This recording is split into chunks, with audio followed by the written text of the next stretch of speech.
Hi, this is Barry, and welcome to the Simplicity Zen podcast. As I've mentioned before, if you're watching this on YouTube, if you could take a moment and hit the alert button and the like button and and the subscribe button, that all kind of feeds into YouTube's metrics and their algorithm to show this content to more people. And the podcast is slowly growing, which is gratifying. I like that more people are getting access to it. Also, if you're watching on a podcast app, you could go to our website, simplicityzen.com, and subscribe there. And you can also reach out to me there if you want to touch base. Today, my guest is Soto priest and Dharma transmitted teacher, Jiryu Rutschman-Byler. He is a teacher in the lineage of Shunryu Suzuki Roshi, and he has Dharma transmission from Sojun Mel Weitsman. He lives and teaches at the Green Gulch Farm Zen Center, where he's served as Tanto, otherwise known as head of practice, and he's slated to become abbot of the temple next year. He has also led sanghas in Colombia, the country, and San Quinton State Prison. Jiryu trained in Zen temples in the U.S. and Japan since 1996. He also holds a master's degree in Asian studies from UC Berkeley. His thesis research focused on Nishiari, you help me with the pronunciation? Nishiari Bokusan, and the development of Soto Zen in Japan during the Meiji Period, which is 1868 to 1912. He's the author of the book Two Shores of Zen, which is how I found out about him. About experiences in 2002 to 2004 practicing at two different temples in Japan. Thanks so much for joining us today. Thank you. It's nice to be here. Thanks. Hey, before we get started, I was wondering if you could answer a question for me that I've always wondered, and I've asked this a couple times and I've never really gotten an answer. What is the difference in the San Francisco Zen Center ecosystem between an abiding abbot and a central abbot? Like what are the different roles? Yeah. Or have they told you yet? Oh, yeah. I am trying to have beginner's mind here and not know too much about what I'm getting into. Yeah. A few years back, I don't know, 8 or 10 years ago, 12 years ago, Zen Center shifted from having there were two abbots for a long time. There were two abbots of all of the three temples, San Francisco Zen Center. It's just Tassajara City Center in San Francisco and Green Gulch Farm here in Marin County. There were two abbots kind of responsible for all three temples. And our late abbot, Steve Stuckey, had made a push to have the shift to 3 abbots, where there would be an abiding abbot at City Center and an abiding abbot at Green Gulch, and then a central abbot that would be more responsible for kind of the administrative, the tie-in really with the spiritual and administrative sort of parts of this big Zen Center. Mm-hmm. So the idea was that when there were only two abbots, they were not abiding in the temple as much as would be hoped. They kept getting sucked into these sort of bigger picture administrative things. So the idea was to kind of add a little more to that team, to have somebody managing the more involved by definition, by job description in the kind of central, bigger picture administrative things, so that those of us who will be abiding can really just, of course, contribute to that tri-temple, the whole picture of Zen Center, but also really just try to really be present at the temple that we're charged with supporting. So that's where things. And when is going to be your mountain seat ceremony? Is it April? Is that right? It'll be March. Yeah, March. Okay. 11th and 12th. There'll be some ceremonies on that Saturday in San Francisco at City Center with Mako and I together, doing various ceremonies there in that core central Suzuki Roshi building of 300 Beach Street. And then there will be some independent ceremonies. So Mako will then have a ceremony alone where she ascends the mountain at City Center as abiding abbot there. And then the next day on Sunday, I'll have a ceremony here installing the abiding abbot portion. So a weekend of lots of ceremonies, and that'll all be streamed if people want to see some high church Soto Zen ceremony. I'm spacing on Suzuki Roshi's son's name. Hoitsu. Is he coming out for this one? I know he's come out for a lot yeah, of it. the hope is yes. Yeah. The hope is yes. Is it when do you guys start planning for this? It seems like a pretty elaborate ceremony. Yeah. Sorry, there was a little blip in the connection. Yeah. Oh, my question was, when do you start planning for this? I know it's a pretty elaborate ceremony. Is there a lot of, when do they start handing out the scripts and stuff like that? Yeah, there's already some folks working on it. Hold on here. I'm going to try to switch over. There might be a little blip, but it should work. Okay.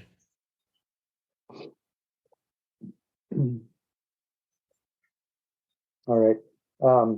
Yeah, it's a thing. There's lots of people already involved. Building, there's a part of ascending a mountain, so a little mountain platform gets built. So building a mountain, for example, to ascend is one of the many tasks. And yeah, we start looking over those scripts. It's a many part ceremony. At Green Gulch, do you do it outdoors or in the Zendo, or where's the actual? We haven't done it before at Green Gulch, so it's kind of exciting. Oh, really? We really more fully moving into this abiding abbot thing by having a significant portion of the ceremony here. It will be in the Zendo. Interesting. Cool. Great. Okay. Moving on, kind of a little bit about your practice. Can you tell us a little bit about where you grew up and kind of what your family situation was like? Sure. Let's see if I can remember. Start with the country. Was it United States? I've been working on these Suzuki Roshi talks, editing, and there's one that's really stuck with me. It's so wonderful. He says why remember things? Why do you remember things just so you can then have all these feelings about these things you remember? You don't need to remember anything. It's just to let all of that go and be here. This kind of pull to remember. So I feel great permission in that. It's you don't need to bring something. Really, really encouraging. And yeah, I'm not sure who that person was, or what that person's correlation with me is. I was born in Argentina, 1976. My parents were both the children of missionaries, Mennonite missionaries, in Latin America, Colombia, Uruguay, Argentina. Were they born in South America too? My parents were born and mostly raised as missionary kids in Latin America. Colombia, Are you bilingual? I am. We moved when I was 3, so my Spanish got sort of frozen at about 3-year-old vocabulary. One of the so you can ask for cereal, but exactly. I can tell my brother to stop it, and yeah. So that said, Spanish has always been around. My parents are, completely in both, and our circle of friends and family are always in both. So it's always been around. I was saying, I just got back from a trip to Colombia, to Medellin, Colombia, where for 6 years or so now I've been going down about once a year and supporting one of the San Francisco Zen Center affiliate groups there. And that's been a really nice kind of reconnection with that, and finding that, something kicks in after a couple of days when I'm in Latin America, something kicks in and the Spanish kind of turns back on more or less. So, you do those, sorry to interrupt, do you do those Dharma talks in Spanish? I do. Dokusan in Spanish? Yeah. I do. Yep. People are kind, I think my Spanish is not as good as I think it is. Sometimes I think I'm really on a roll and I'm not sure. But I think each time it's a little bit better, and it's been very, it's so wonderful to connect with people in that language and to be supporting the Dharma in that place where there's quite a bit of Zen, and but not a lot of Suzuki Roshi sort of spirit, the kind of the warm-hearted, sort of softer style of Suzuki Roshi. So, yeah, my parents moved then when I was 3, moved to the States in part, and I've written a little bit about this in part due to, difficulties. That was a difficult time. They were in Uruguay and Argentina at the time of military dictatorships, and so it was sort of a lot of unrest, and they were sort of committed to justice and trying to resist that oppression in whatever ways they could, which was not such a safe thing to do. So at some point that became kind of untenable politically and also personally, and in terms of their life trajectory. So they moved to the States. We lived a little bit in Nashville and then settled in New Mexico. Mm-hmm. So I lived in Albuquerque from about 4 to 12. And when we were in Albuquerque, my parents converted from their Mennonite faith. They were raised missionary kids. Like literally, there's the church, and then there's the house. There's like a door, and then there's the house. So they grew up right like in that Mennonite world. And the Mennonites are beautiful, evangelical, pacifist, and kind of non-nationalist evangelical tradition. Are they? Would it be inaccurate to say they're a little bit like the Amish, and where they kind of prefer simple lifestyle? Is that an accurate characterization at all? Yes, they're Anabaptist along with the Amish and other denominations. In that there's a spread in Mennonite between very conservative, which is basically like Amish. I remember going with my grandfather to visit a conservative conservative Mennonite community in Argentina, actually, kind of in the countryside in Argentina, and just totally amazing. You have this basically like 18th century Swiss village, in the middle of the Pampas. So but my grandparents were more liberal, more assimilated. But yes, definitely an emphasis on simplicity and communal life, and a day of no work is a day of no eating, kind of work ethic and farming. It's funny to think of, mentioned my coming into the abbacy at Zen Center, and I mentioned Steve Stuckey, a former abbot, also was born and raised Mennonite. Oh, I didn't know that.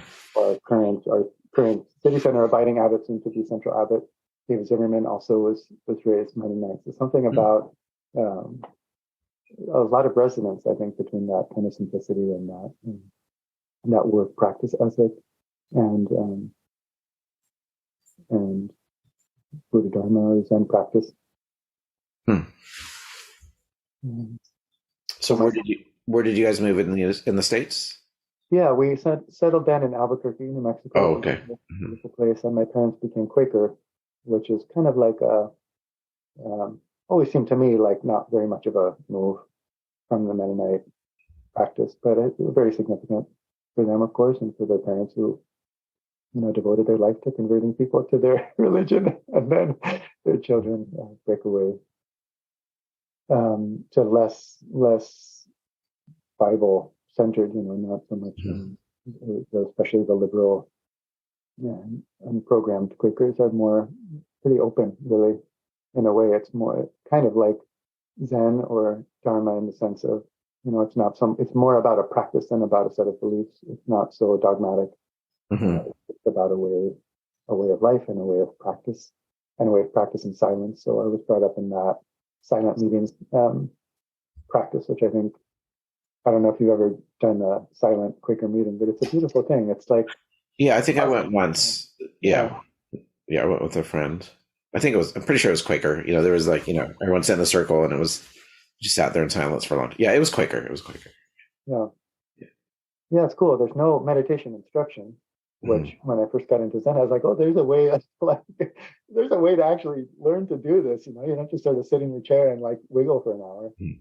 But then we learned that all of the stuff that we learn about, all the meditation instruction that we get, we sort of are supposed to forget anyway, to just sit there, forget all these instructions, just sit there. I thought, that's what the Quakers have been doing. They didn't, they haven't been contaminated by any meditation instruction. They're just actually sitting there. They don't have some idea of trying to get something. they just try to be open to the spirit. Mm-hmm. And then this cool thing that they do where when the spirit comes, they'll just stand up and say something from the spirit. Mm-hmm. So no hierarchy really, the elders are respected. There's various committees, but at the level of practice, it's just silence until somebody's moved by the spirit in that openness, and then they just stand and, like the wind bell, Suzuki Roshi also talked about. It's just like the wind bell, you are in Buddha mind and you open, and that is, Buddha's words, basically, the wind bell. So it's a very cool practice, and definitely was influential. And actually, as a kid, when we were in Albuquerque, I remember with a group of Quakers, we went to a Zen place, Bodhimanda, one of Sasaki Roshi's Mm-hmm. in Hemis Springs, and not too far from Albuquerque. And so I must have been, I don't know, 10. And we did a little zazen instruction with these Quakers at this Zen center. And I got this instruction at that point. It might have been that there were a number of kids there or that somebody asked. But anyway, this instruction came of when you're doing this meditation practice that they were teaching us, if your nose runs, you just let your nose run. Mm-hmm. Which was like, just mind blowing as a running nose, little snot face 10-year-old that you could be still in that way, or that letting your nose run, nothing needs to be done, about the nose running. Somehow that just felt like it was unusual, and so it stuck with me. Has stuck with me as a. How about the aesthetics or the vibe of the place? Did that strike you at all, or did that not really make an impression? Yeah, I don't have much impression of the place, and I don't think we were. It was a little circle they had with us. It's not like we were in the Zendo, during session with Sasaki, which I did do then. Actually, many years later, had a couple sessions with him, and yeah, it was not like, oh yeah, I remember being in session with Sasaki. I did not. So no, it was more an informal than.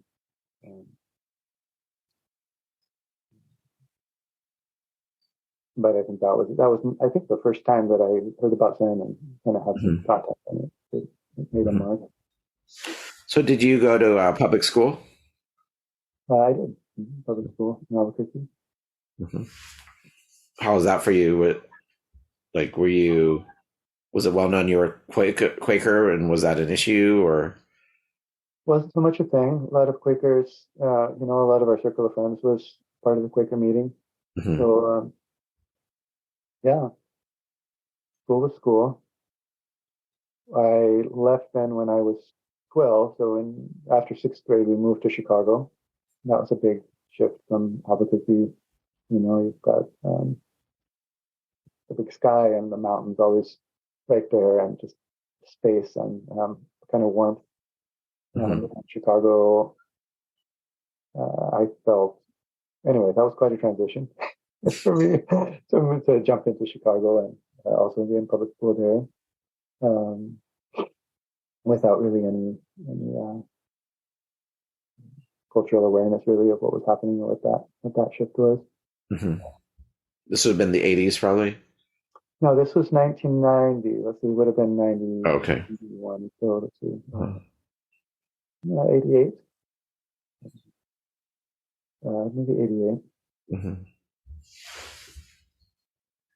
And did your so being raised in a religious tradition that's not very theist, I mean, did you have as a kid or a young teenager, did you have a conception of God?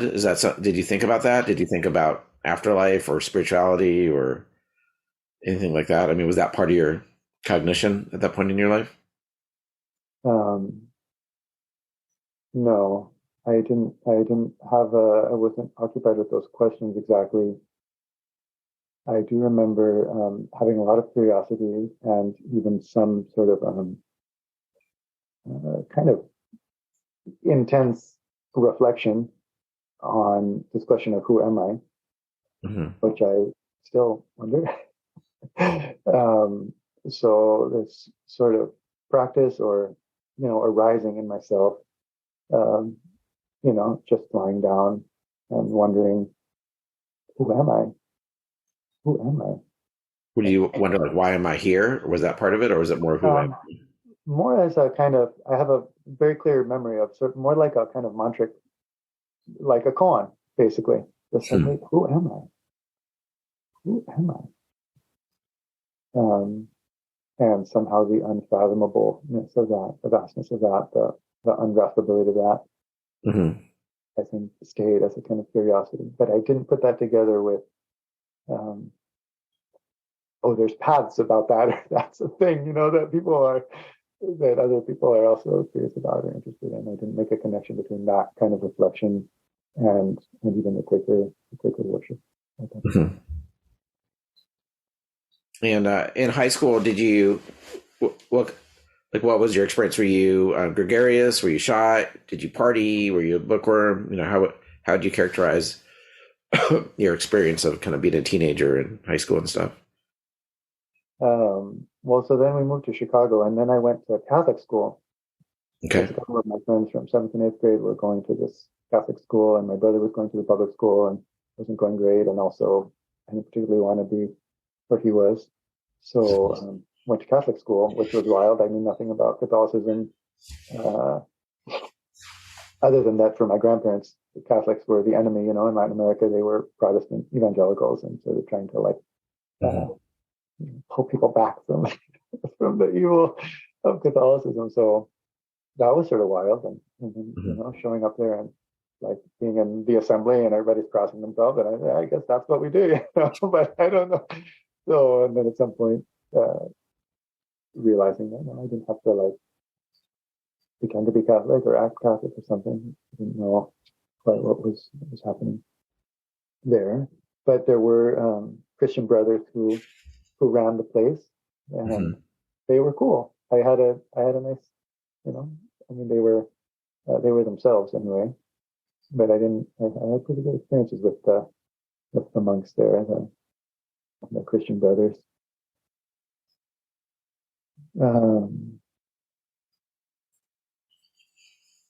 Yeah. So I think I was quiet. Certainly at the start of high school, and later in my later teens, I did start doing some psychedelics, which was, of course, opening and also challenging. So I think it sort of that kind of met this sort of who am I question, I think, in a different way, or touched that part of myself. I was, I'd say I was maybe intense. I was a pretty intense kind of person. So not exactly like going with the crowd or partying in some kind of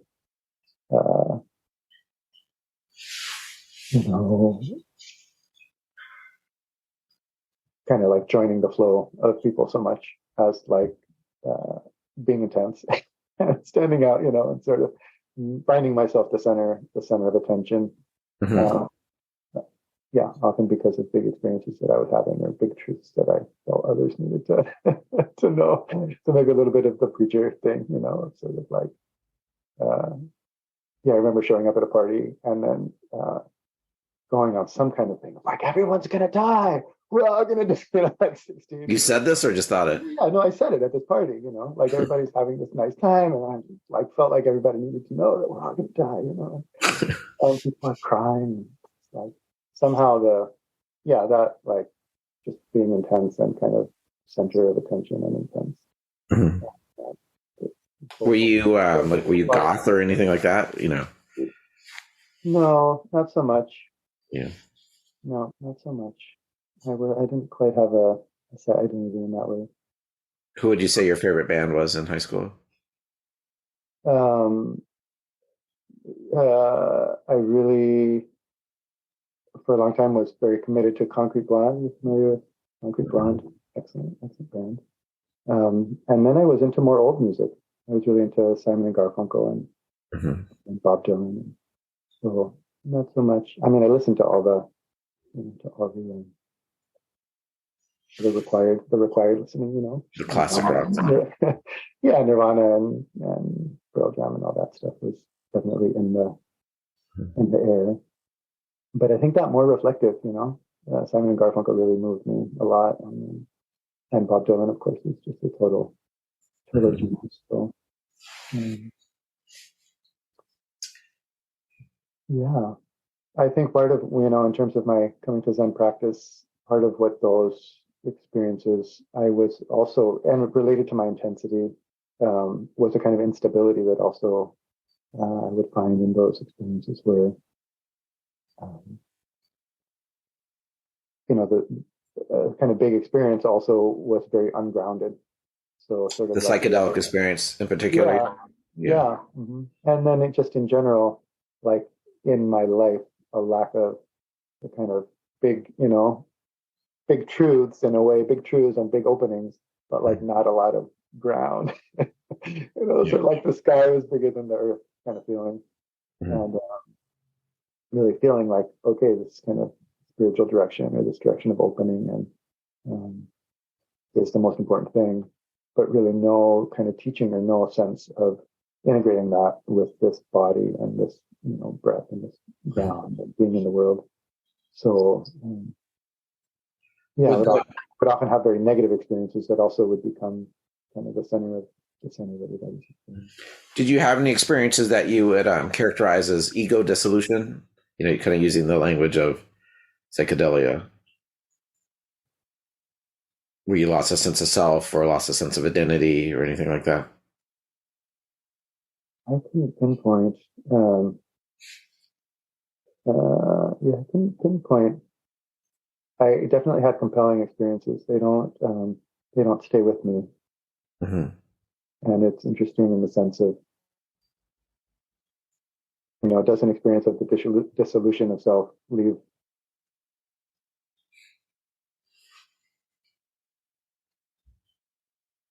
Are you here? Yeah. Yeah, I'm back. We froze, sorry.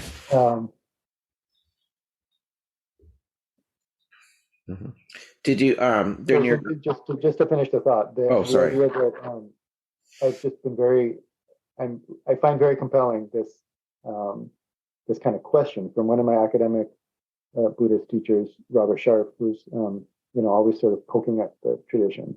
And one of his questions is like, well, this dissolution of the self, where does that leave a trace that's then like memorable, or apprehensible? It's like there. So I just always reflect on that, of like these very compelling experiences. But to say that I had an experience of dissolution of self is like, well, what kind of trace would that leave, and how is that needs to be something that's constructed after. So in a way, there was the darkness and difficulty of that opening was definitely more salient than the kind of bliss of it. So somehow getting pulled into these experiences, even though they were largely negative. Largely what? I'm sorry? Largely negative or confusion. Okay. Yeah. Did you go to college? I did. I went to a college called Deep Springs College. It's a weird kind of monastic place. At the time, it was all male. There were 25 students. I'm sure some people listening have heard of it. It's founded in 1916 as a kind of training place for some elite people, men. And so the idea is that it's 2 year college. And then people transfer as juniors, presumably to fancy schools, and there's no tuition, and it's on a cattle ranch in the middle of the desert, and it's labor. The curriculum is labor, self-government, and academic. So these 25 students and a handful of faculty and staff in the desert on a cattle ranch near right on the border with Nevada, near Bishop, California. Beautiful, beautiful. Desolate. It's a huge valley with nothing in it except for this cattle ranch college. So that was wild. It was it was totally amazing to learn that place existed, and then to be accepted was really amazing. And it was, something like my high school also had been all male, my Catholic high school. Mm-hmm. So I think and just the farming and isolation. One of the rules was you don't leave. It was crazy. I mean, it was actually monastic. So were you pretty excited when you went to Zen Center and discovered women? I had a little spell after that between that. Yeah, I went to that school for about a year and a half, and then got antsy and moved to San Francisco. And that's when I had a job, and I was trying to write. Actually, I was into writing, and I had a job and be a writer and have some kind of romantic, crazy life. And it wasn't so interesting really. Mm-hmm. Around that time, I also got into magic, kind of neo-pagan type expressions of that same sort of spiritual impulse, and got into magic. And how about shamanism? No, not so much shamanism. More Wiccan, more the Wiccan kind of, and some of the esoteric, the Golden Dawn and Starhawk and Crowley and stuff. But it was totally ungrounded. When you say shamanism, like that actually sounds pretty grounded, like there's elders and there's support and there's path, and this is just kind of like me in an apartment with like some books and like weird access to energies and things that were not. Was this something you did solo, or is this something you did solo, or were you part of a community? I was trying to get into the community, and that was, I had some very big experiences that I realized that spirituality needed to be the center of my life. And then, so I was trying to get into that world. And so I went to different events and tried to get myself inserted in that, what I realized is, well, if I want to be a witch, I really need a coven. Like, that's how this works. Is you have a circle. You do this in a circle. You don't just do this in your apartment with your candle, like basically spinning out and having, again, big experiences that are not in any way integrated. Mm-hmm. But they're so big, it's like the more spirituality and all of this bigness was up on some other plane. And my body and my kind of presence is just getting sort of thinner and thinner the more time I spent in these kind of astral realms, and a lot of it was dark. Mm-hmm. Sort of, lots of Makyo experiences. Yeah, sort of negative spirits, and needing to overcome negative energies and kind of astral battle kind of situations. So super ungrounded and unhealthy. I also started doing yoga at that time, which is probably the best thing I was doing. I got pretty intense about yoga. Where did you live during this period of your life?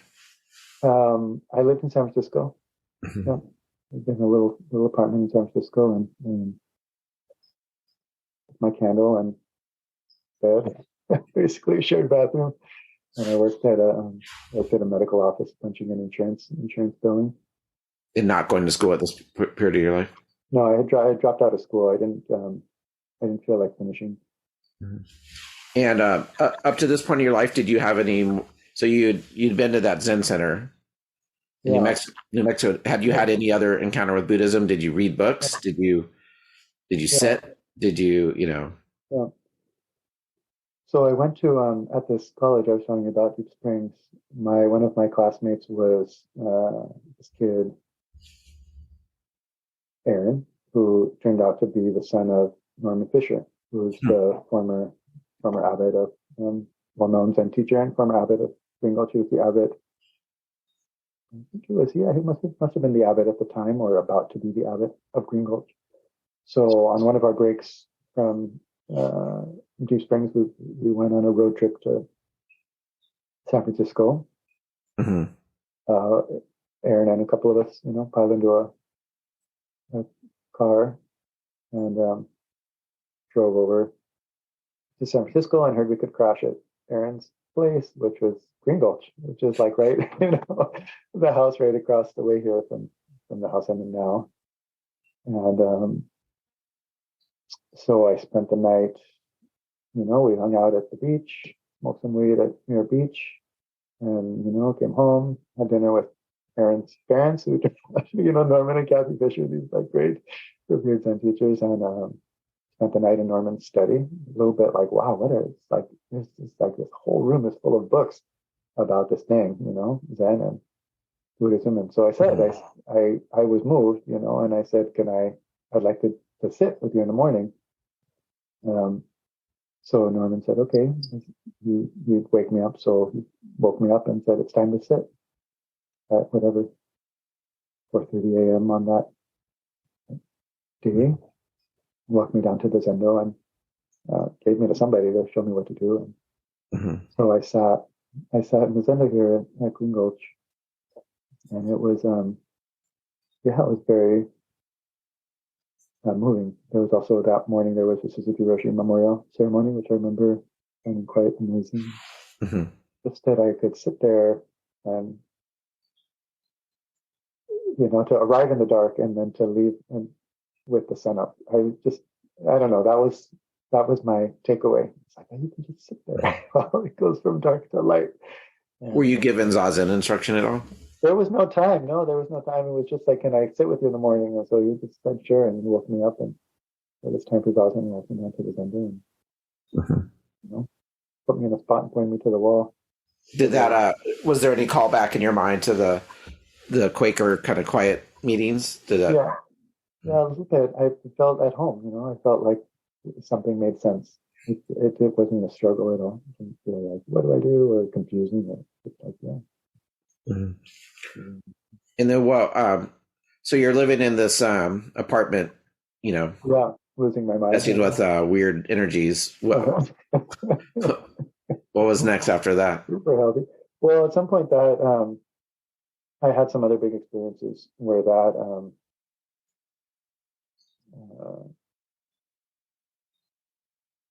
I was also reading the New Testament and some Christian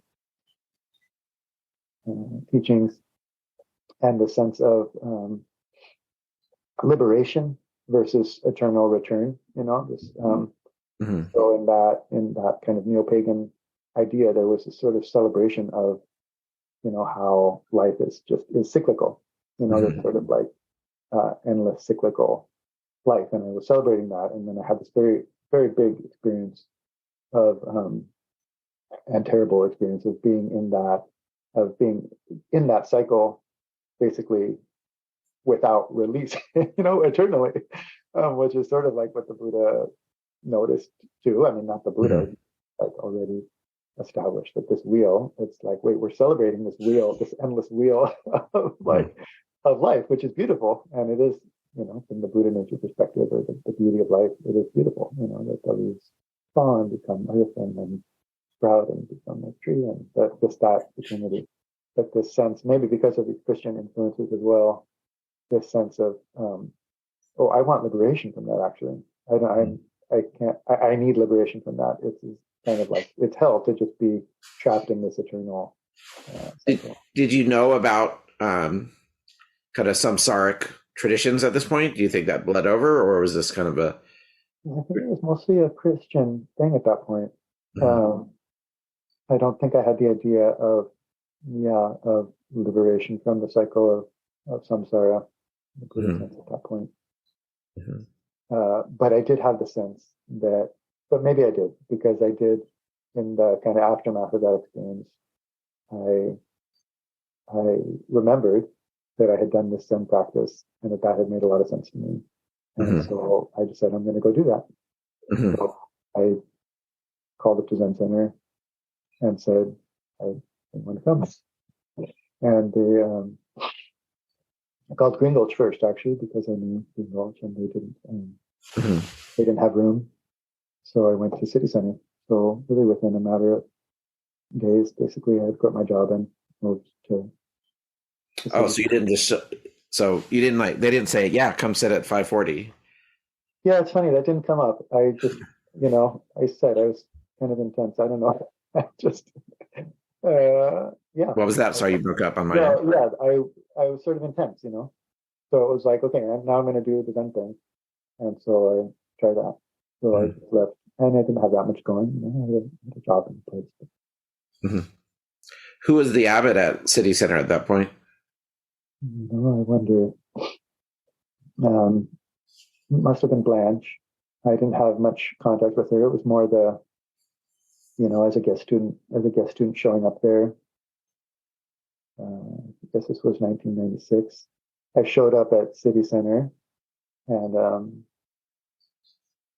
they were having, just right after I showed up, they had this Sejiki. That time we called it Segaki, the Sejiki ceremony, which is like the most kind of magical, Hungry ghost. Yeah, totally. You're like invoking the hungry ghost, and then like teaching them dharma and feeding them this esoteric food and all these instruments, all this noise. And I thought, okay, like it was very like this bigness, this vastness, and these energies, and this like kind of cosmic vastness is here in this tradition that's completely grounded and like completely about how you're soothing the food, how you're breathing in and out, and how you're walking and how you're holding your body. That same vastness and depth, but in this completely integrated, embodied, grounded way, was just completely. It was just completely what I needed, because there was no way that I could turn away from that vastness. That had to be the center, but it also was totally unsustainable for that to not be grounded. So that it was just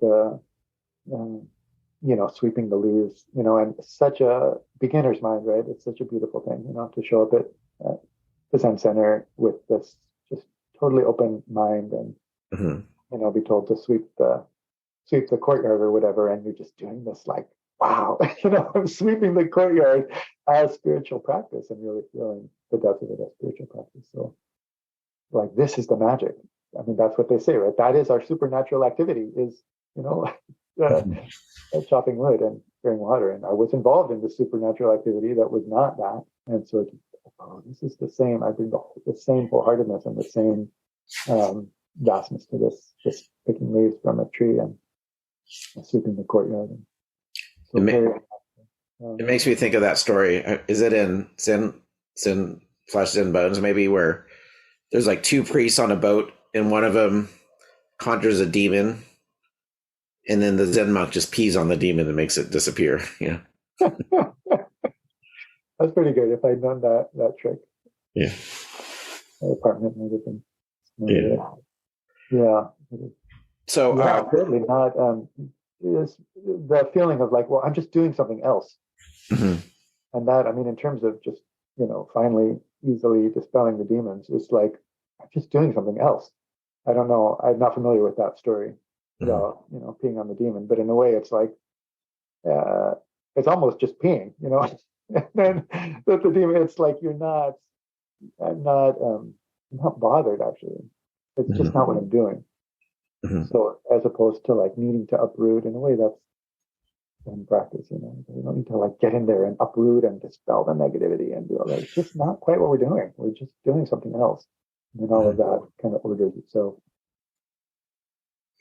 Right after arriving at City Center, I was there for maybe 3 or 4 weeks, and then they were having this Rohatsu Sesshin. So I said, please, I really want to do this Sesshin. So I just jumped in to that Rohatsu Sesshin without really having any. Like now, as a leader at Green Gulch, I would be very dubious of somebody wanting to do Sesshin so soon, but it was a match. Yeah. Green Gulch, and I guess it was 92. They let me set a 7-day session. I probably fibbed a little bit about my experience. Oh yeah, but I know what to do. Yeah, but I basically, my second experience, my first experience of Zen was a half-day retreat with Meili Scott. I don't know if you ever met her. I never met her, but yeah. And then my second, so that was my first Zen experience. My second Zen experience was a 7-day session with Green Gulch folks. That was it was not fun. It was not fun. Yeah, not fun. Yeah, it was.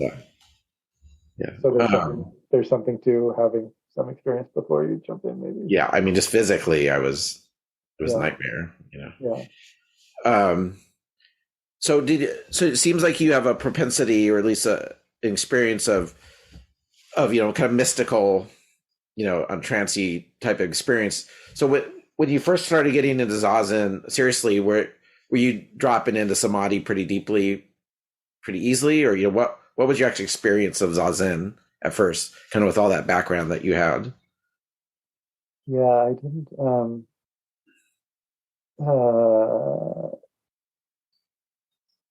Yeah, it's terrible, but I never really had much of a problem with Zazen. I think it probably makes me such a good teacher because it's like, I don't know, it's just like It's easy. What's your problem? I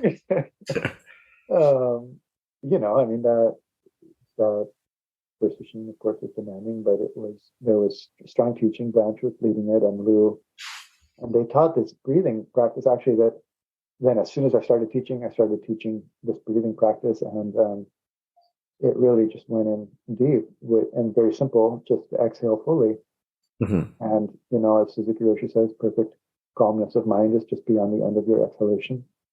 Just die in the exhalation. It's the first chapter of Not Always So, calming the mind. Just, you just focus on dying and exhaling and keep exhaling past the end of the exhalation. There's fade away into emptiness. There's perfect calmness of mind right there. And then be open and receive the inhalation. There's some form and color, and fortunately or unfortunately, you're still alive, but it's like life, you're just receiving. And some beautiful talks in that session about basically death and rebirth, which is exactly what I was working with, as Lou Hartman put it. That is our resurrection.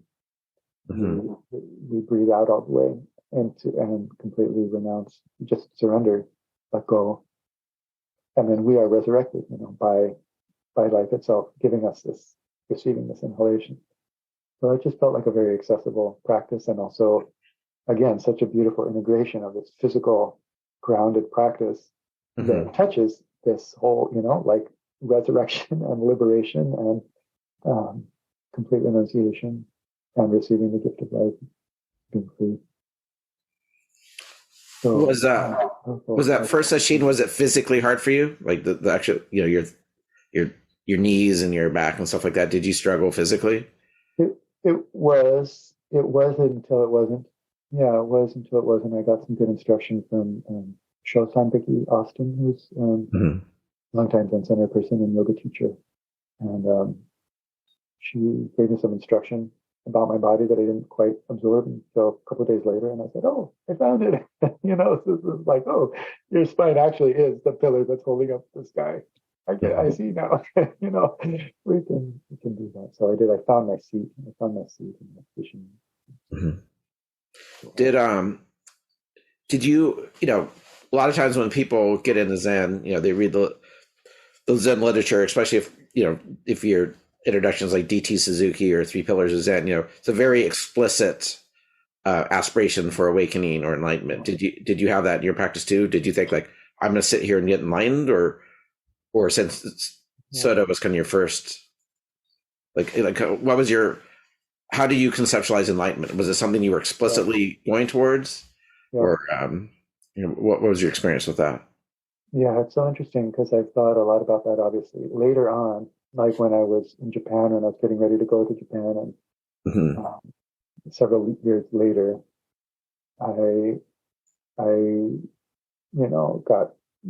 totally took the bait, on that that whole kind of ideology of enlightenment as this, graspable thing that has to happen to you, and that basically you're, I hate to say it, but kind of a worthless person until it does. I definitely absorbed that later, and would sometimes reflect, or part of my liberation from that was reflecting that actually I learned that. Somebody taught me that, I found that in a book. That was not this original way-seeking mind. It was like me, and the sun and the moon at the ocean, like that. There's no there's no enlightenment there. There's nothing missing there. There's no like, and that the experience of sitting, very powerful. I definitely was feeling letting go of the self, and had some very strong experiences, but they weren't framed as like, Control. Yeah, I wasn't thinking. I was not driven in that way. Mm-hmm. Yeah, looking back, they were big, important experiences for me. But yeah, in a way, that's the paradox of it. It's like I wasn't so driven. But then I got driven later because being intense and wanting to do the right thing and wanting to be better mostly than the people around me. Mm-hmm. So at that point, were you pretty much sucked into the residential program, or did you take breaks and live outside the center? What? Yeah, I was.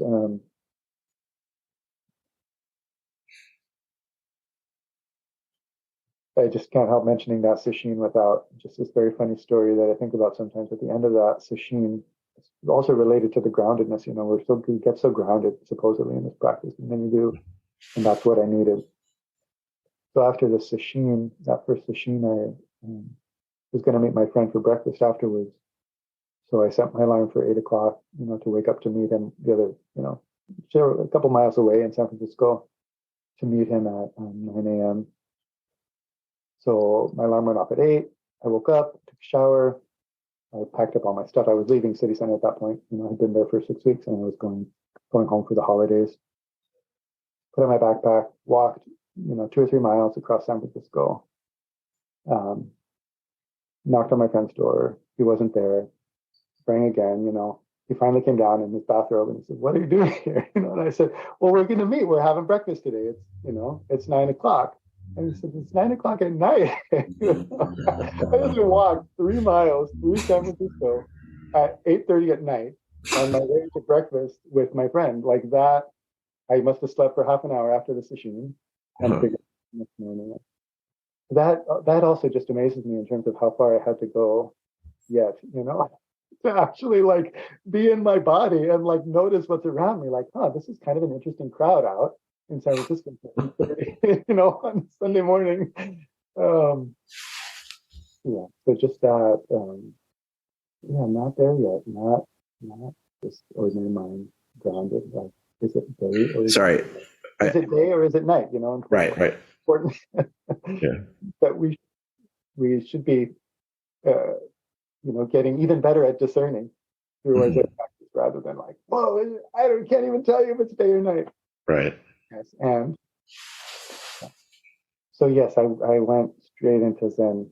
I went away for a few months and then popped back up at Tassajara a few months later, and then spent a couple of years at Tassajara. In your book, Lee Bardos, am I pronouncing his name right? DeBarros, yeah. DeBarros. He seemed to be your main teacher. Was he your first teacher you kind of connected with at Zen Center? Yeah, he was. Yeah, I was very open. I really understood that I needed a teacher. And so I was, again, this beginner's mind. I was just so open. Everything he said and did was a teaching for me. He was kind of, I came to learn later that he was, had issues with memory and not so organized. And so he would forget an appointment, say that we made. But when he forgot an appointment with me, it was like, it was a teaching. It was a teaching to me about my grasping. It was amazing, that how important the openness of the student is. And I don't know how a person makes that happen, or if you can make that happen. But I'm really grateful to have been so open to him, and he was a very wonderful teacher for me. Very clear and very grown up and very deep. At this point in your life, by the time you went to Tassajara, were you pretty much committed to being a Zen monk, essentially? I guess so. Or were you thinking like, this is going to be a period of my life and then I'll go have a career? Or were you? No, I didn't have an idea. Yeah, I didn't have an idea either way. It was like all I was doing. People around me seemed to think that I would be there for a long time. But yeah, I didn't know. I think it did help, this background where my grandparents had full lives as religious people. And getting to know other people, other young people. I was 20 at the time. at Zen Center and feeling like a lot of people maybe don't have in their family a context for like religious vocation. Mm-hmm. That's like a thing in the world that people do, and it's fine. It's not like you're dropping off of the map. It's like you have a role, and it's called religious vocation, and it's a part of things. Mm-hmm. So I think without really thinking about it in those terms, it felt like, yeah, this makes sense. It's something that people do. Mm-hmm. But yeah, I was all in at that point and was aware of it. Felt significant, to be turning 21 at Tassajara and Mm-hmm. knowing that other people were doing other things. They were at that critical point. Were there any other teachers that you felt connected to or inspired by during that period of your life? Oh, sure, definitely, yeah. I mean, my first practice period at Tassajara, then I managed to stay that first summer into practice period, and my first 2 practice periods were with Reb Anderson and then Norman Fisher, back to back, which was great. Did he remember you from visiting before? I'm sure that we, Mm-hmm. yes, definitely. Mm-hmm. We've had that kind of beautiful family connection Mm-hmm. since. Very different teachers, Reb and Norman, and so very helpful. One of the great things about San Francisco Zen Center and how big it is and how many teachers there are, it's like if you see the Dharma must be, and I'm sure people listening here meeting all these different teachers is like, well, what's the Dharma? These people are so different and their styles are so different. How can they be actually expressing the same Dharma? It must be something that really is beyond like personality or expression, or so both of them very charismatic, but in very different ways. Mm-hmm. Yeah, so intense, and Norman is so open and relaxed. Yeah, a lot of Mel, this kind of ordinary mind, Mm-hmm. Depth and simplicity. And so that was very helpful, both of them. And then a later practice period with Blanche Hartman, also very helpful. So yeah, basically all of the teachers around at the time were impactful for me. Mm-hmm. Did you take Jukai pretty quickly? Yeah, I took Jukai basically as soon as I could. I was told, I asked before I was quite eligible. So at that time, they were saying, you should be in residence for about 2 years before in Jukai. But I had some experiences in Zazen and went to my teacher, Lee DeBarros, and said, it was something about all beings, all beings, and Jukai, and it kind of made sense to me. He was supportive, but he didn't have Dharma transmission at that time. Mm-hmm. So I waited for him to have Dharma transmission. Yeah. So in your book, you write about how you got to the point where you were thinking that American Zen was not the real deal, like kind of soft. I think you call it the upper middle way or something. Mm-hmm. Like, can you talk a little bit about how those thoughts came about? And not everyone's read your book, so maybe if you could talk a little bit about kind of that phase of how you conceptualize practice. Yeah, it's all in there for sure. 2 Shores of Zen. I think it was fun to write, and people sometimes have fun reading it. I haven't looked at it in a long time. It's a little like old, like an old picture of yourself. So, I don't know how I got these ideas. In a way, we start with this beginner's mind, and then we start getting these ideas about practice. And on one hand, they drive us to deepen, and then on the other hand, it's like, no, just remember what's the first, that way-seeking mind that's not before it has all of these weird ideas. So, definitely Shobogenzo Zuimonki did not help. I feel like in terms of my, I would say now that book, it hit me in the wrong way. I know some people really even, I am aware that there are lay people who find great inspiration in the teachings, simplicity and single-mindedness and kind of intensity that the Dogen is demanding in Zuimonki, this short text for monks. But yeah, that kind of teaching I mean, it's about pretty explicit that the hardcore monk lifestyle is the way to practice, right? it kind of is, Yeah. and that even once you're in that, you need to do it as hard as you can, like with the same sort of energy and commitment and single-mindedness, that you would of like the thief planning a great heist, like how single-minded they would be. That's how single-minded we should be in our practice. Or the romantic pursuing this like inaccessible lover, and how strongly they would. So yeah, definitely that feeling of like I could practice harder. I like to sit at night. How come I'm often the only one sitting at night after a certain point? I think was younger than some people that I was practicing with. I had this kind of I think capacity to sit more intensively and to practice more intensively, and just started feeling like that call. I mean, from the positive, not to be too negative about it. Really, just felt like I want to know that I'm doing all I can do. I want to be sure. I want to be sure that I'm not holding back, and so I want to push myself harder and see, kind of get to the point where I can be sure that nothing is held back, that I haven't left anything, on the table here in terms of the intensity of practice. I also became clear that I wanted to be a priest, and that also felt like this is being connecting. I just felt a lot of encouragement and inspiration and kinship with this ancient way, and wanting to really touch that and immerse in that.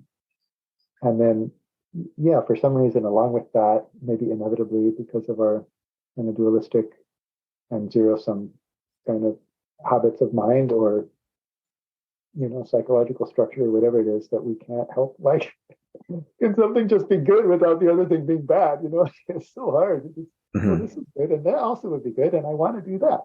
Which, the way I would think of it now, hopefully, would be like, oh, this is so good. The practice here is so good at Tassajara, and the practice seems like so good in Japan, and I want to do that.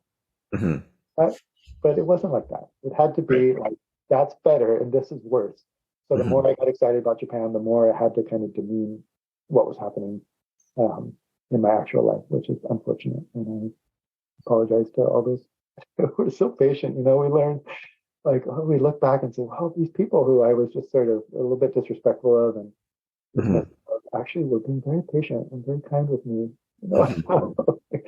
So I'm sure they were also inspired by your enthusiasm too, Maybe so. Yeah, I see that. I appreciate when people come with that kind of fire.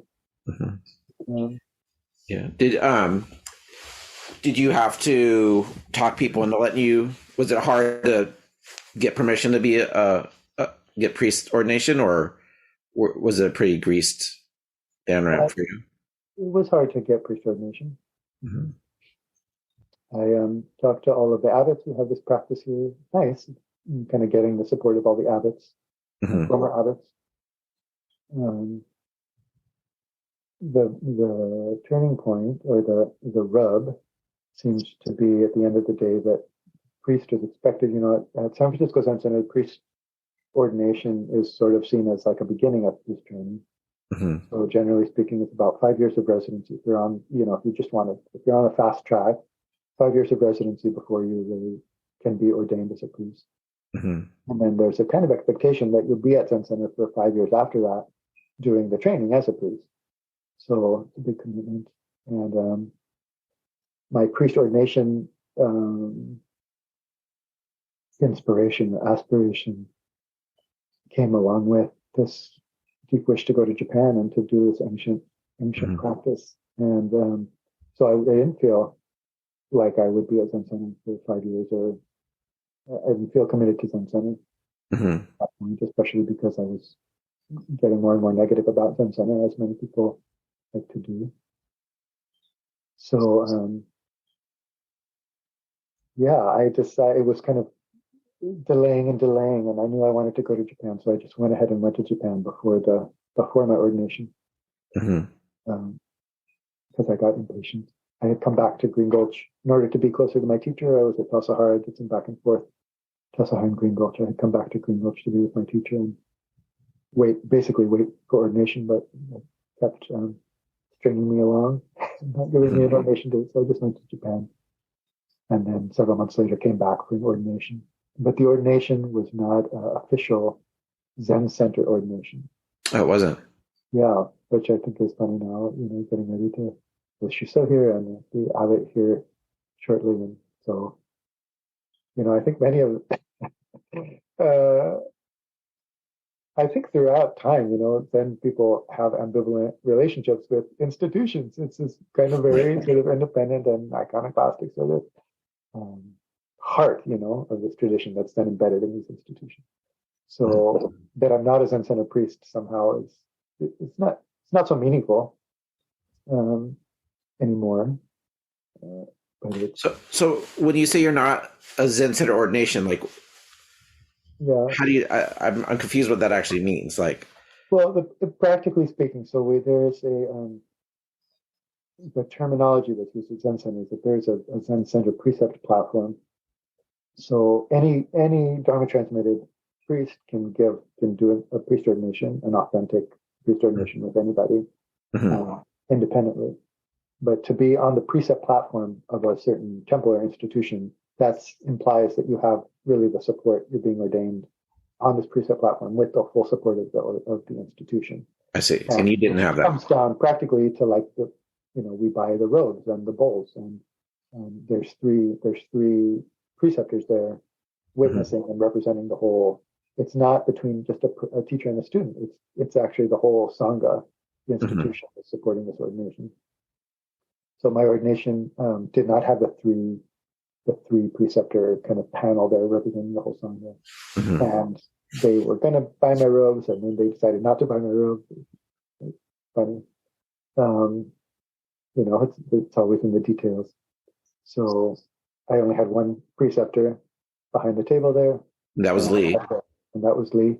And I had to buy my own robes. And was this just from saved up stipend, or did your parents help you? My parents helped me some. Yeah, my parents helped me some with that trip. They had, expected to support me in some way for college, and I had sort of just skated myself that. So and they have been very supportive of my path once they realized that it wasn't like a phase.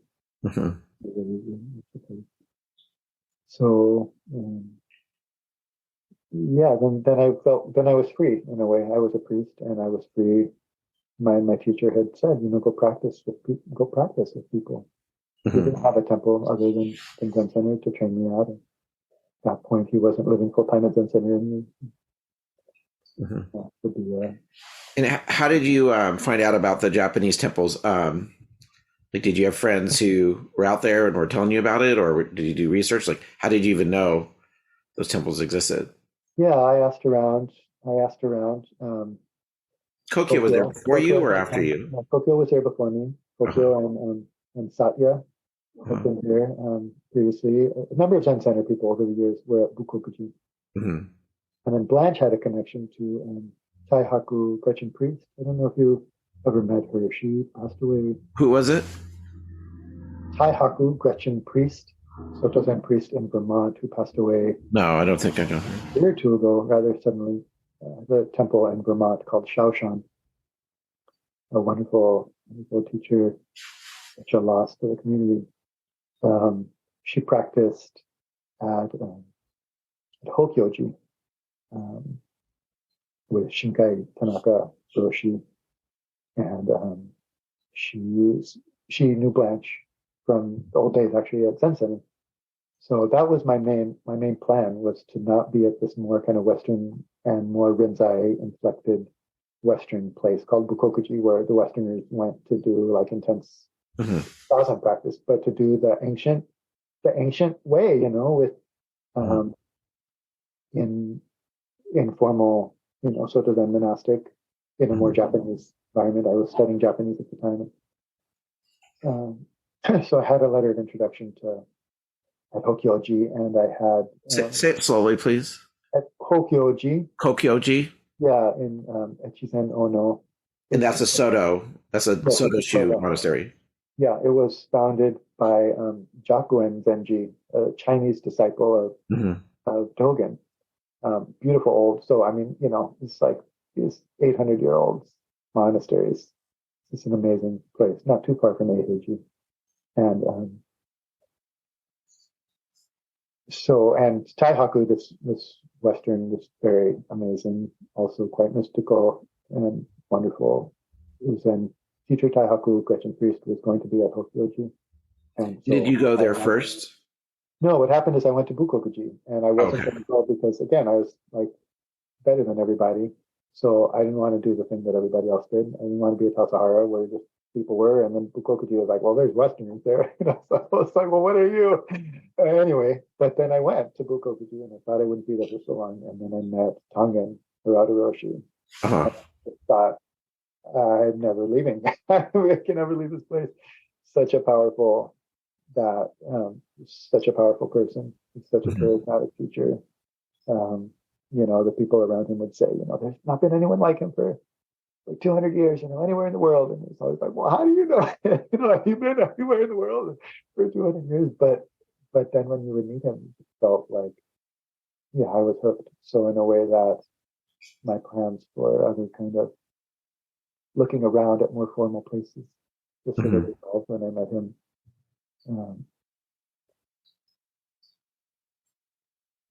Never met anybody like him.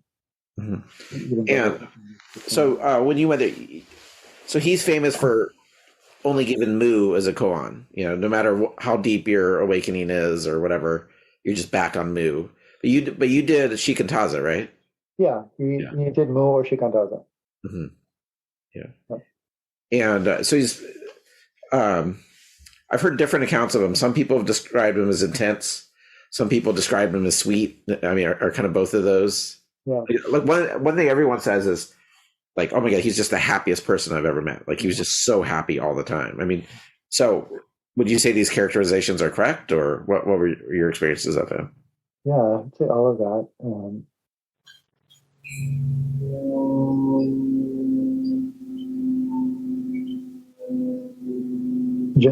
Just vast, just so this kind of presence.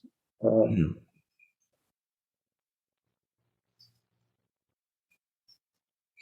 be in Sanzen with him, just face to face.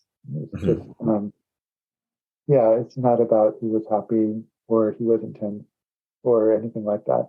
It's just he was just vast and was right. Was just very discerning, and it was a lot. It was like semi-verbal. Sometimes there was a translator there, but it was not. It wasn't verbal so much. He would often just say the same thing, which is point here and punch his lower belly. This emphasis on, and just continue. But something was transmitted in that space. So, but yeah, definitely, I think I was fortunate to get to meet him in his later years, where he had softened. I think I probably could not have managed his more intense younger years. Kind of a nut. Yeah. I'm curious. So in your book, there's a lot of language where he's perfectly enlightened and most other people are not, and so forth. And you kind of intimated earlier in the interview, or that was kind of your belief at the time. So I'm curious, what having had a full lifetime of practice after that, and and interact with many teachers. I'm curious what you think. Do you believe, or do you? There's still a lot of people who will say there's a state of being fully awakened. Anuttara Samyak Sambodhi, and presumably, in the way he was presented in your book, that he was someone who had experienced Anuttara Samyak Sambodhi, like full awakening, and that's a rare state and so forth. I'm curious now, as a more seasoned practitioner, do you still think that's a real thing, or do you think it's a myth, or is practice still worth it if you don't have that? And so, if you could talk about that a little bit, I'd be curious about your views on that. Yeah. I say in the book, this really powerful exchange where I asked him why he taught enlightenment, why he taught in that way. And he said, there's so many people have no hope in the world. Weird. And actually I had just received news of a suicide in my family. And so it felt very personal in that sense of like, yeah, there is a lot of hopelessness. There's a lot of hopelessness in the world. And he was offering this enlightenment as a path, as something to hope for and something to be wholehearted towards. And that's the great strength of the Rinzai and enlightenment focused practices is they create hope, they create energy, and like the way to be enthusiastic and wholehearted in our dualistic way is to have a goal. That's like we get behind it and that we give ourselves fully because there's a goal, there's something to get. And the Soto idea, like, well, just give yourself fully, but without anything to get, is kind of like we can try, but it doesn't grab us in the same way. So that just felt like I was really moved by that because it was his, basically, in Buddhist terms, it was his acknowledging that Anuttara Samyak Sambodhi is upaya. That is a skillful means. That is not like an objectively existent thing that we need to like opine about. The truth value. It's not to be assessed at its truth value. It's to be assessed at its usefulness for engaging and motivating and liberating from suffering of beings. So my question is not so much, I'm not really so involved or invested in like, are things true generally?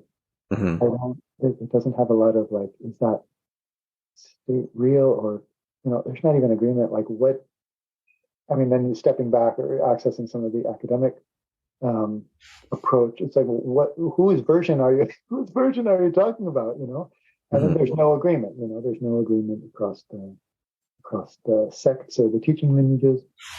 There's no agreement among teachers. So that this is something like fixed and objective and like measurable and like such and such and such has it and such doesn't. I find Norman Fisher's language of maturity to be so much more complete. Of like, how about the Buddha is the ultimately mature, is the completely mature being. And then it's like, well, do you have maturity or do you not have maturity? Like so-and-so has maturity, so-and-so doesn't have. It's not like that. It's like we're all on a path. We're all on a path of maturity. And anyone who sits Zazen has touched something, has touched and expressed something. Not sure if I'm freezing here. Which then needs to be matured and integrated. So, I'm not so... I still find those vast teachings, I still get excited, when a student wants to be free from birth and death. Like, yeah, let's do that, I'm excited with them. I'm excited for them. I'm inspired in myself. I feel the energy of that. So I don't say that, like, I don't have that aspiration or that doesn't operate in me. But, I would rather be completely mature. I think the on-off, the kind of binary, I find quite unappealing. Or uninteresting. And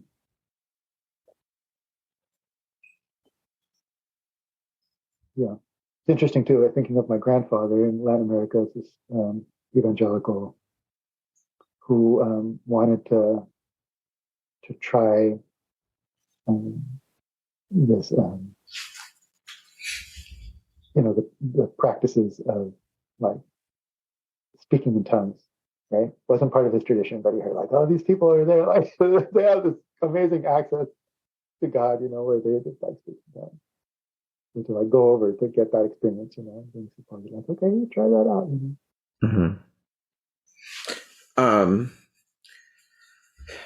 So in your book, you write about this character, Keishi, the Westerner who was kind of passing through and was like criticizing Western Zen. Am I saying his name right? Keishi-sama. Yeah. I sort of I mixed things up in the book. I still pissed some people off, but I tried to mix some things up to not piss too many people off.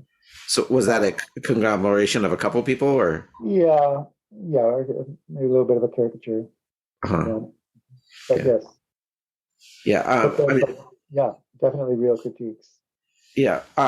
So that wasn't a real guy. Kind of was. Oh, I'm just curious. So I'm kind of curious because I remember him saying in the book, it's like, I'm probably going to be dead in a cardboard box, And like, did you keep track of him? Do you know what his life trajectory was? Yeah, he did. He did die alone in Japan, not too long ago. May he rest in peace and attain the goal that he so sincerely strived for in this life. So,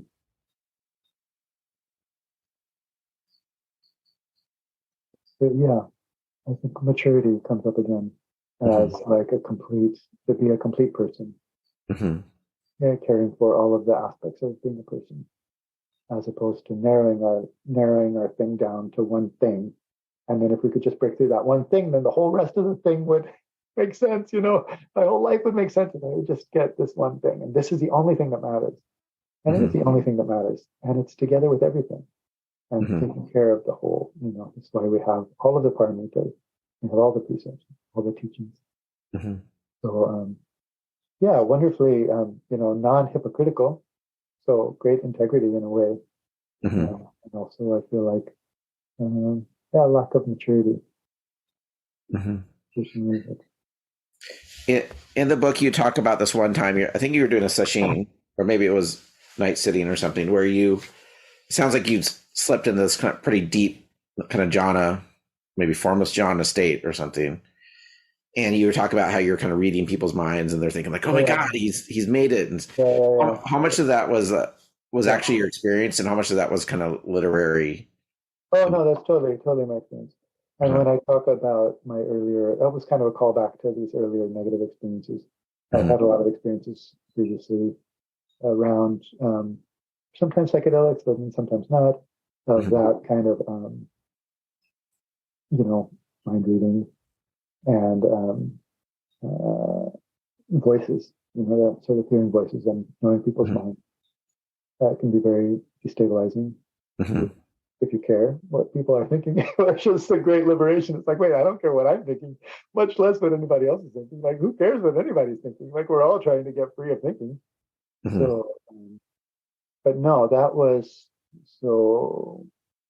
Yeah, the key really for me, the key out of that kind of orbit or that tug, which just demanded more and more and more, was a kind of stepping back and looking more holistically at the effect of that kind of practice, and noticing the ways my own mind was not my mental health was not thriving in that context.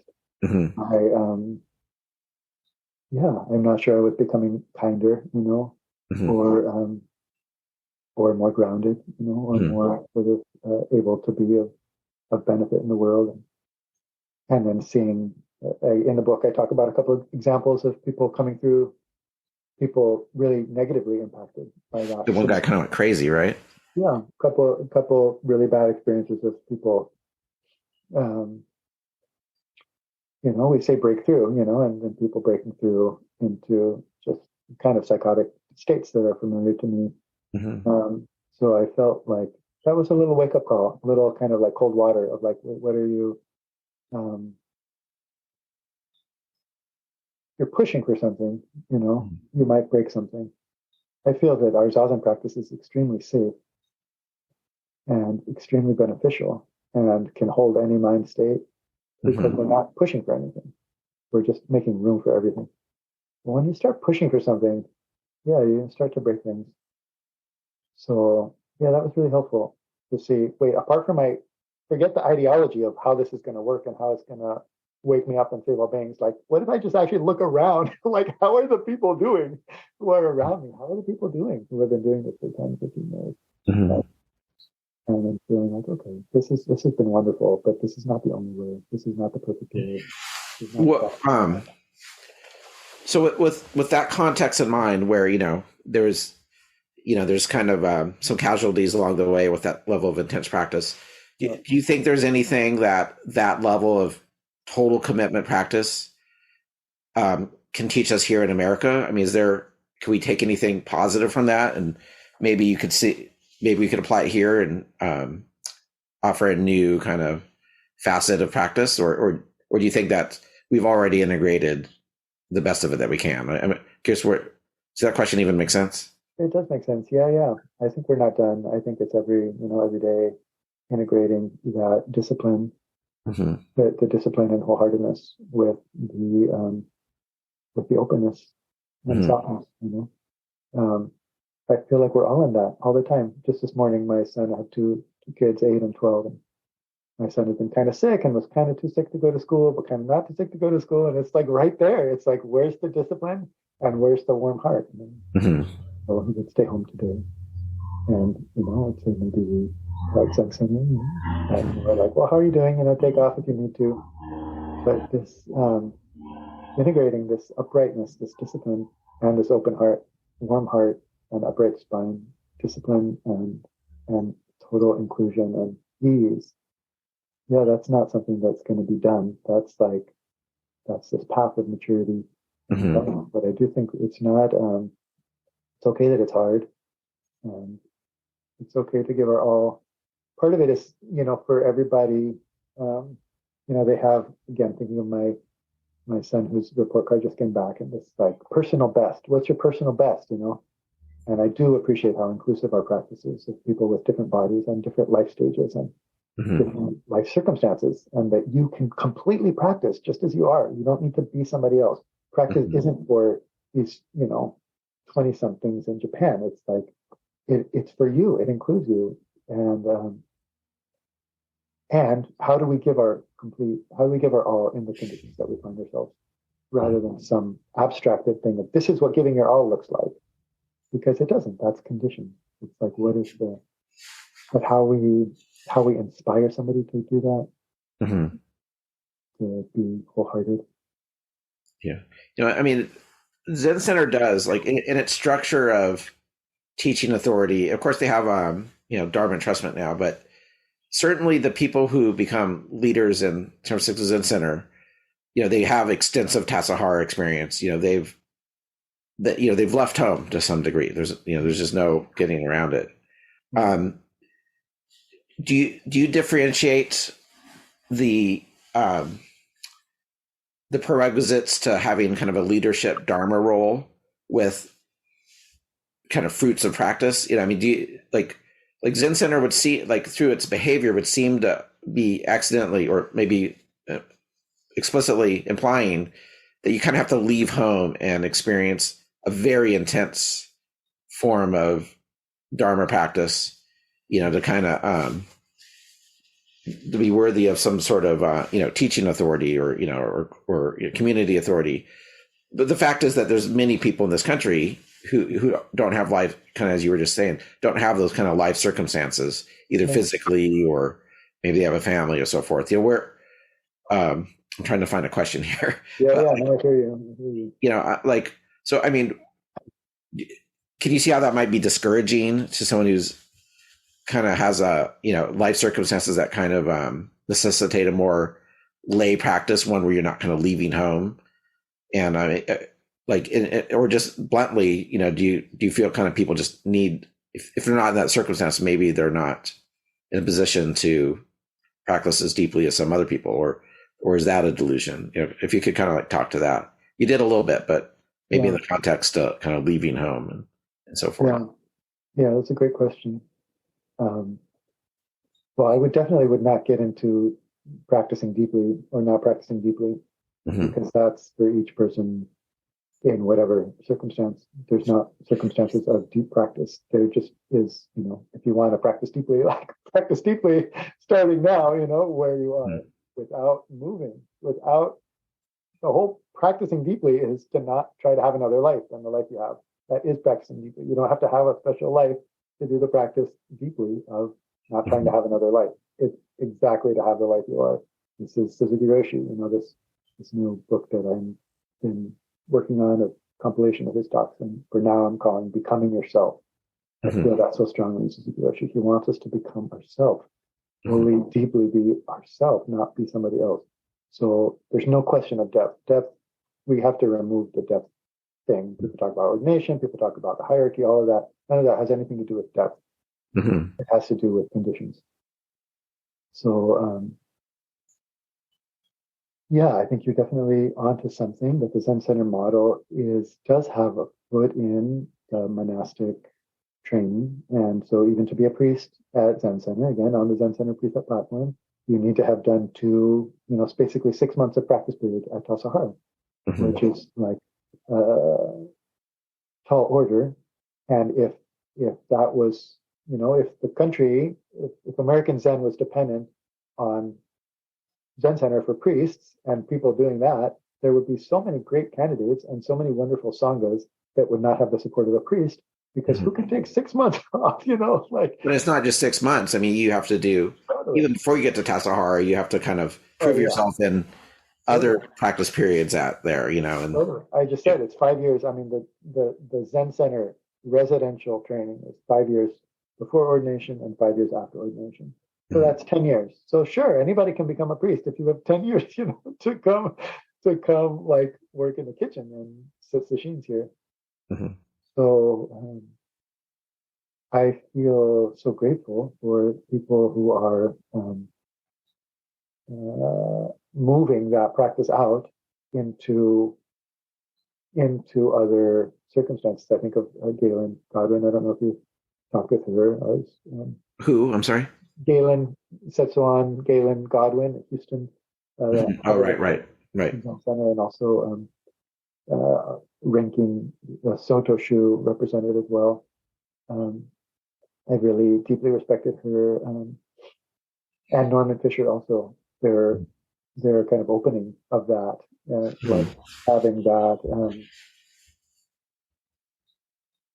and I guess I sort of feel like right now the residential training program at Zen Center has an important role to play in that whole structure. And thank God that we're not defining that whole structure. We are one part. So we are kind of holding down a little bit of this monastic, and it's already, a far cry from what, Soto Shu thinks we should be doing. But we're doing this thing that has this for priests especially, has this residential component and does require conditions lining up. And in that sense can't be for everybody, because it's conditions. You have to have conditions that allow it. And feeling the way that is supporting, hopefully that is supporting other people in other places to be trying new and more inclusive and more kind of relevant things with people. So it makes sense to me that Zen Center is how it is, and that when I think of ordaining priests, for example, that I kind of can teach what I know and what I've done. And it's like, it's hard. Wow, I'm not sure how to teach somebody who's doing another thing. Somebody else who's come up and deepened in their practice through a more householding life, like really can teach somebody in that. So they should, and I hope they do, and ordain. And so that sense of like, no, it's just, this is what I know, and I can teach what I know, and that has a place in the mandala. But I don't have a feeling like everybody, that there's tiers or something, or that everybody should be doing that. As for Zen Center leadership having that monastic background, that's probably true.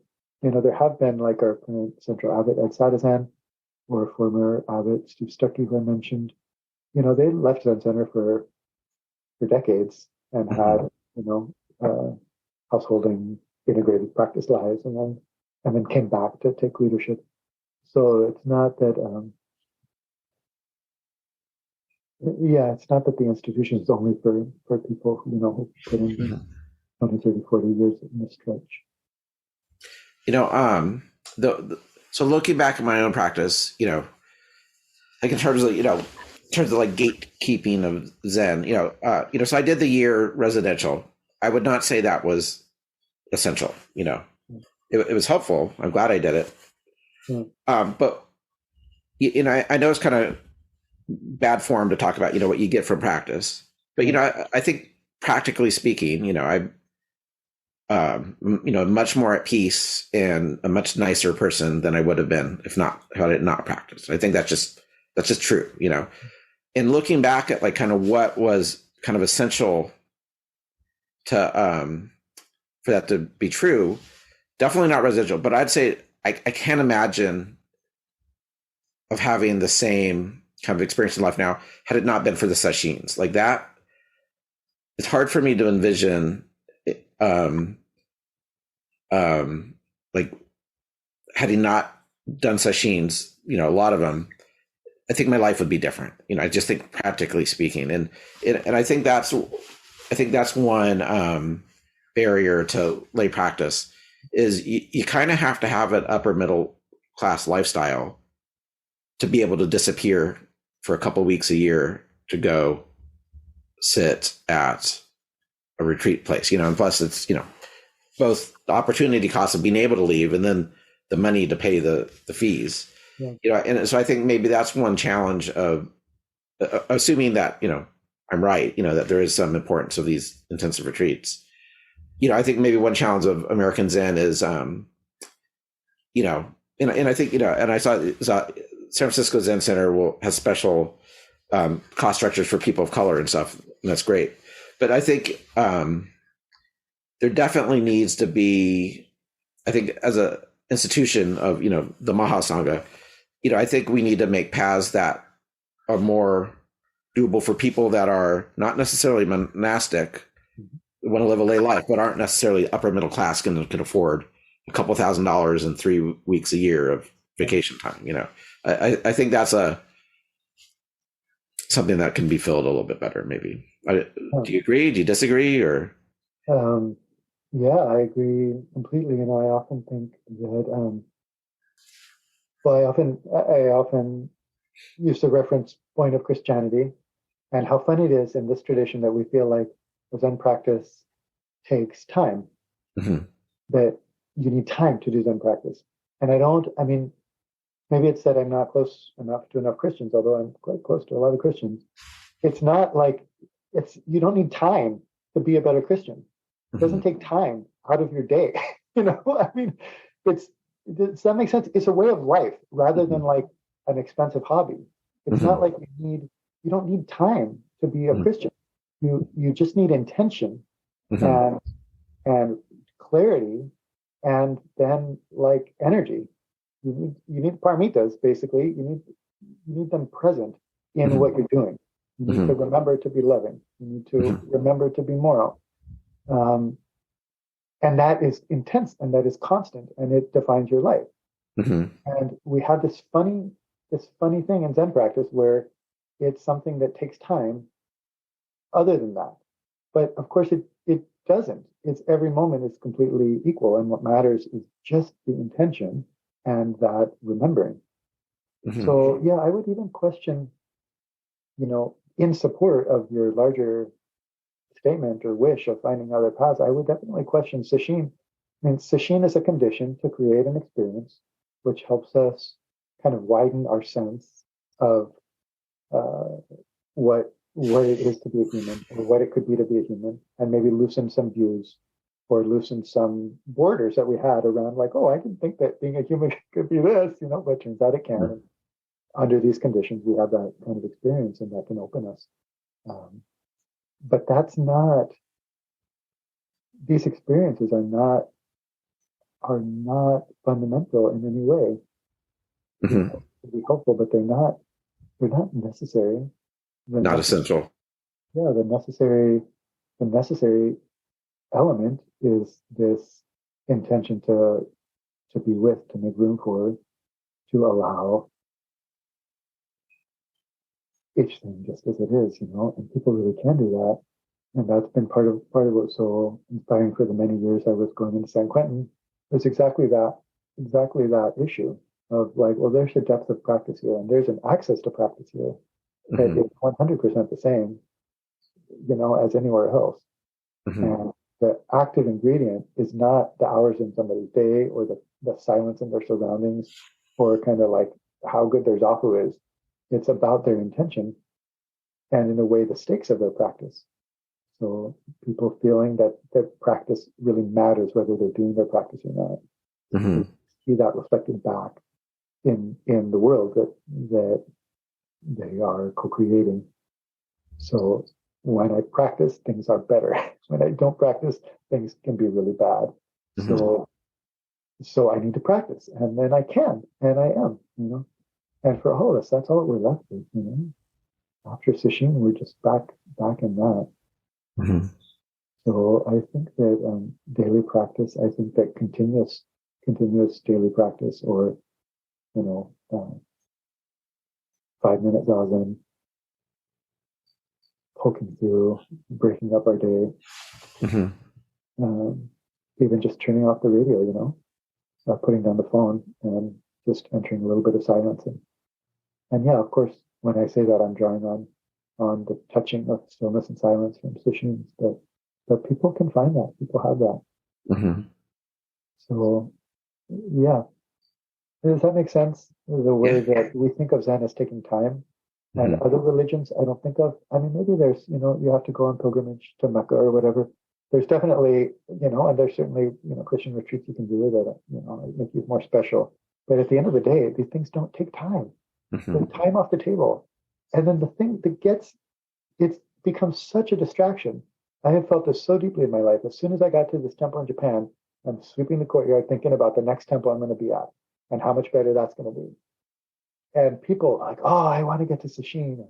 Oh, what if we could just turn all of that energy, forget all about that, and turn all of that? That's all aspiration to practice. If we could turn all of that into this moment practice. And that's why Suzuki Roshi says, like, I'm sorry we have a Zen center. This is such a distraction.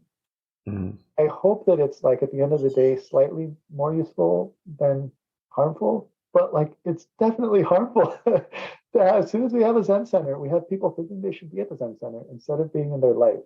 And the moment they think that, the way is not there in front of them. Don't leave behind the seat that exists in your own home, right there. So the more we can emphasize that and make that real for people, the better. But it's so powerful, these big ceremonies we have, like Sesshin. So we get caught. Yeah. So after your sojourn in Japan, you came back to the States. Was it always implicit you were welcome back into the San Francisco Zen Center ecosystem, or did you have to reapply, or how did that work? Yeah, I hadn't burned. I mean, I hadn't burned too many bridges externally, even if not to inner slander. But I didn't imagine coming back to Zen Center, because once I had tasted that, living in Japan in those temples just felt like, I don't know what they're doing at Zen Center. But if this is Zen, they're definitely not doing Zen at Zen Center. It reinforced that. Hard to appreciate. And coming back, eventually, I did see, like, oh, actually, these people did exactly what we're talking about. They knew this practice, and they wanted to make it more inclusive, and they wanted to soften it, and they wanted to open it. And then I really saw the wisdom of that. Like, oh, there's wisdom in how we're holding this. And then I could start to respect these people that I had been demeaning. Did you come back to Zen Center right away? No, I didn't think. I mean, first I went, I was with my parents for a while, and that's when I did a lot of the writing. Actually, it was like, what just happened? I just kind of pounded out the book in those months after. And then, I went to various places. I went to Deer Park for a few weeks. Thich Nhat Hanh was there at the time. It was wonderful. This is in India? No, in Escondido, in Southern California. Oh, okay. Plum Village. I see. I never did the India thing. There's a Plum Village branch in Southern California called Deer Park, so I explored that. I did some sessions with Shohaku Okumura and Sanshinji Bloomington. So I knew that, I needed to be in Zen, but I wasn't sure. I wasn't sure about Zen Center. And then I did come back for a short time. You came back for what? I came back for a while to Zen Center to just visit and kind of say hi, and not expecting to stay. And that's around the time I met my wife, who was living here at the time. And so that was became a great excuse for me to be willing to give Zen Center a little, a few months more to check out this relationship. And so for a few years after coming back from Japan, it was very nice to have that relationship. a lot of levels, of course, in terms of the maturity too, of like, well, becoming a kinder and more open and more easeful person. It's like, well, yeah, some of that's sesshin, but also like, having a partner or having kids also, like helps, maturing or having a job, having responsibility. So it's not just sesshin, that help us grow up. But I felt like, well, I'm not sure about Zen Center. I don't have to be sure about Zen Center. I'm sure about this relationship. And my wife is sure about Zen Center. So she was a resident. She was a resident at the time. Yeah, she had been in residence, while I was. So you would stay with her? Yeah, I kind of moved back. And sort of moved back at that point. I thought, well, I can give this a try. Mm-hmm. And it's okay that I'm not wholehearted about Zen Center because I'm wholehearted about this relationship. Did you re-engage your discipleship with Lee at that point? I did, and I also got closer and closer to Mel Weitsman. And, one of the big teachings of Sojun Roshi was Hara, this, low belly center. Everything from there, everything returning to it, coming from there, that physical practice. And I felt like, why was nobody in Zen Center talking about that? This is like so powerful, so important. And meeting Mel was like, well, that's all I've ever talked about. Like that's what Zen is. And I thought, and he was very helpful in helping me to extract from these ideas about awakening and Zen. And he said, you're basically at the edge of a giant hole. And if you go into, that's the image. It went right to my core of just how I was holding this. Where does that go? Where does that grasping? This never enough. This like have to attain. This have to push harder. Like, where does that go? Come back. Just step back from the ledge there. And look around and engage fully with the life that you have. So really, really key teacher at that. I don't know that I would have come back or stayed back at Zen Center if not for having his wisdom at that time. I'll take a step.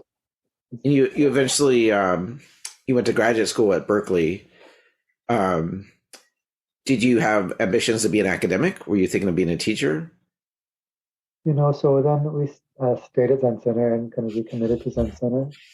I was so at Zen Center. And by Zen Center, you mean City Center? No, Green Gulch. Green Gulch. And Tassajara and Green Gulch. So San Francisco Zen Center. Temples, hardly at City Center since those first days.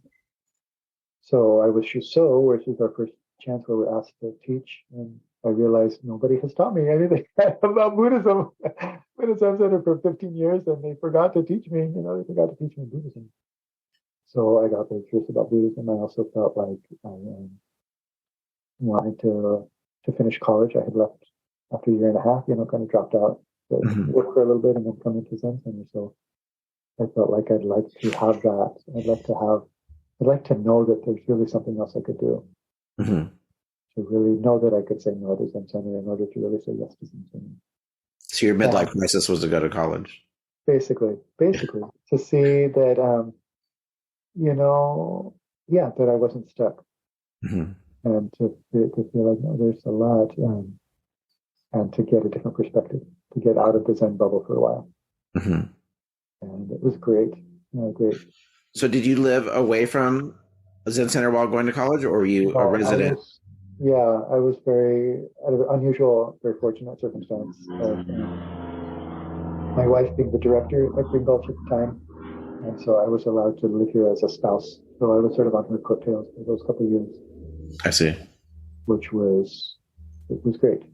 And I think it was a good investment on Zen Center's part to try to wait it out with me and, support me to explore a little bit. Interesting. And I felt that was, it was wonderful.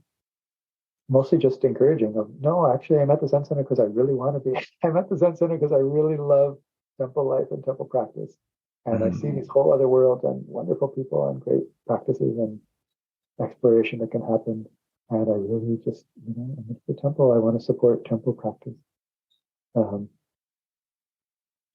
But touching that academic thing was also really, really wonderful. And of course, to some people, I really have a lot of respect for that, and feel like we really would do well to really listen to this to those folks. I think we're getting better in general as a Buddhist community of respecting the people who are like so deeply studying our tradition, rather than it's like, well, what do you know? You're not practicing. Well, actually, we know a lot because we spend all day, in this form of practice, trying to understand.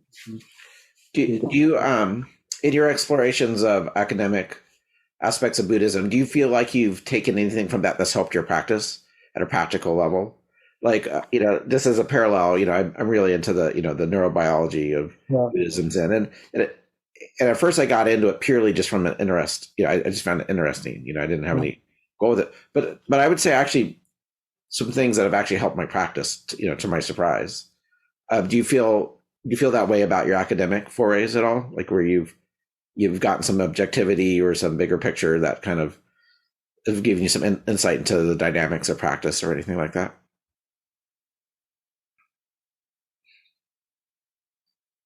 My feeling, it kind of goes back to what I said about there's no need to remember anything. Mm-hmm. My feeling is that like everything that I'm exposed to transforms what I am. Mm-hmm. And so it is for all of us. And then we just are that new body, new mind. Mm-hmm. Not because we're drawing on something or bringing something with us, but just because that contact transformed us. So now we're different. So I feel totally changed by that. Parts of me opened, my understanding of Buddha Dharma changed a lot. I feel like my understanding of the teaching, of Yogacara, of Madhyamaka, of Zen, really, and the context of those teachings and the vastness, the debt of gratitude to this lineage, to like these ancestors who studied, and wrote, and just how kind of impoverished in a way are, even, it's in Norman's office full of these Zen books, but to know like, Suzuki Roshi's teacher, wrote 24 volumes on Shobogenzo. Like that is this is part of our practice, this engagement with the teaching. And just this great, we're these kind of upstarts, and the kind of arrogance that's been present in our Western Zen kind of, claiming of this, like, okay, we got it, you guys go away now, at least it's kind of been the dynamic of Zen Center. I think hopefully we're getting better now. But that was definitely the growing up, the adolescent phase of Zen Center. It's like, Japan, they don't know what they're talking about. So I think appreciation for the breadth and depth of the tradition and the intellectual tradition and the philosophical tradition, and a lot of humility about how really deep and vast that is. Yeah, I would say it has helped me. But, the understanding of emptiness, I think, has shifted and deepened. And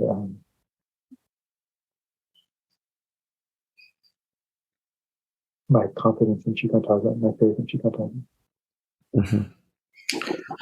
So to kind of sum up the autobiographical sketch, could we talk a little bit about your invitation to be abbot? So how does it work? Do they first reach out to you? I know there's like a subcommittee that identifies candidates, correct?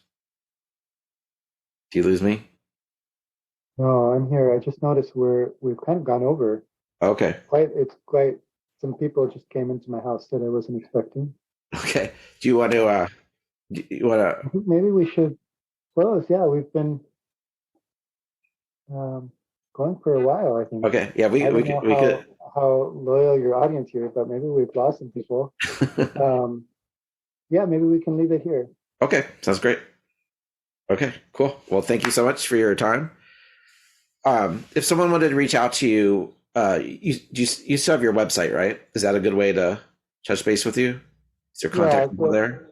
Yeah, the website is up, or I'm happy to receive emails at jiryu@sfzc.org if people want to look me up. But yeah, no Zen in the West or Shores of Zen. I forget. Some of them are still up, some of them not so much. Yeah, I remember one of them was sat on by some sort of real estate company or something at one point. Yeah, it hasn't been so well maintained. Yeah. Okay. Well, thank you so much for your time. I appreciate your generosity of time and your willingness to share with us and talk to us. Thank you so much. Thank you, Barry. Okay. Thank you.